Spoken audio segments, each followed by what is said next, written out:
Alors le petit exemple de langue de bois, il est très facile. Vous prenez des mots qui ne veulent strictement rien dire, mais qui ont l'air de dire quelque chose, vous les mélangez dans n'importe quel sens, enfin bref. Et puis avec une simple structure de phrase, vous vérifiez, vous faites croire que vous dites quelque chose. En réalité, vous ne dites strictement rien. Vous ne dites rien d'autre que ce qui est, est. Voilà, c'est à peu près aussi intelligent que ça. Donc là, je les ai mélangés, alors voilà. Comme ils glissent pas, je suis obligé de me mouiller les pouces, mais donc on pourrait dire un truc du genre mesdames, messieurs, je voudrais revenir sur une question tout à fait essentielle aujourd'hui, qui est celle du diagnostic partagé, que je voudrais mettre en relation, en lien avec la question du lien social. Pourquoi aujourd'hui faut-il penser un diagnostic partagé autour de la question du lien social ?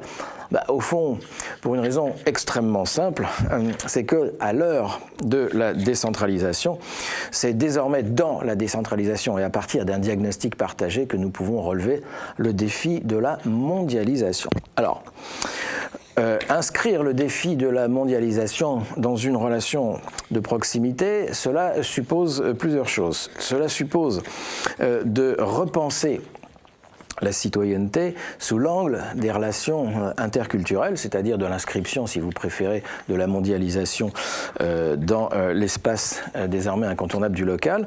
Alors, à cette condition, je crois qu'on peut repenser d'une façon beaucoup plus adéquate la question un peu vague finalement de la démocratie sous la forme d'une procédure de participation avec les habitants. Oui, ça marche tout seul, ça vient tout seul. Je ne sais pas quelle est la prochaine, mais je veux dire, ça va marcher. Donc, parce que si on veut faire, je ne sais pas ce que c'est, si on veut faire la participation avec les habitants, j'appelle ça du partenariat. Et ça veut dire qu'on prend les habitants pour des acteurs.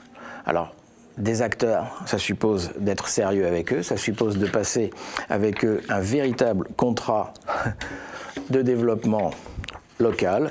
Et au fond, quand on est à gauche, quel plus beau projet. Ouais. Quelle belle chose que la destruction des mots. Pas vu la 10e édition du dictionnaire Smith? Épaisse comme ça. La 11e sera encore moins épaisse. Oui, au fond, la révolution sera vraiment terminée quand la langue sera parfaite. Le secret, passer du traduire au penser direct, et de là en réponse automatique. Pas besoin d'autodiscipline. La langue venant de là, pas de là. La prophétie de George Orwell se trouve réalisée aujourd'hui. C'est-à-dire qu'on nous a peu à peu supprimé tous les mots négatifs du vocabulaire qui nous permettaient de nommer négativement le capitalisme et donc de le penser négativement, et qu'on ne les remplace par des mots positifs. À partir du moment où on n'a plus que de la pensée positive, on n'est plus en démocratie, puisqu'on ne peut plus penser les contradictions du capitalisme. À partir du moment où on ne peut plus nommer quelqu'un un exploité, mais qu'on est obligé de l'appeler un défavorisé, cette personne n'est plus victime d'un exploiteur, c'est juste quelqu'un qui n'a pas eu de chance. Et donc on s'est dit qu'il fallait absolument qu'on commence à se défendre, sauf que nous n'avons pas les moyens, aujourd'hui nous n'avons pas encore inventé les moyens de nous défendre contre du langage positif. Comment est-ce qu'on se bat contre la démarche qualité? Vous êtes contre la qualité, vous ? Démarche qualité, c'est des gens qui se suicident aujourd'hui dans un certain nombre d'entreprises, puisque ce n'est pas une démarche qualité, c'est une démarche productivité, bien sûr. Comment est-ce qu'on se bat contre l'harmonisation des diplômes, contre l'autonomie des universités, tous ces jolis mots qui sont en fait des horreurs extraordinairement oppressives. Comment on se bat contre l'excellence? Comment on se bat, voilà. Eh bien, on ne sait pas. On ne sait pas, et donc les syndicats sont complètement coincés dans des effets de langage. Quand un licenciement collectif s'appelle désormais un plan de sauvegarde de l'emploi, eh bien, allez vous battre contre un plan de sauvegarde de l'emploi quand vous êtes un syndicat.